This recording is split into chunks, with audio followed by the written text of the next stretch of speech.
Sending money through Rogers is a straightforward process. Follow these steps to ensure a smooth transaction. Step 1. Access the Rogers app. Open the Rogers app on your smartphone. If you don't have it installed, download it from your device's app store and log in with your Rogers account credentials. Step 2. Navigate to the money transfer section. Once logged in, look for the money transfer or payment section within the app. This is usually found in a main menu or under a Financial Services tab. Step 3. Enter recipient details. Select the option to send money and enter the recipient's details. This may include their phone number or email address depending on the method of transfer you choose. Step 4. Specify the amount.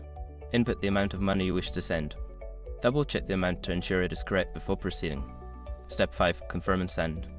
Before filing a refund or dispute, use the SROC.com link in the description to open the refund dispute deadline calculator and confirm your deadline.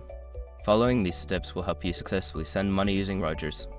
If you encounter any issues, consider reaching out to Rogers customer support for assistance.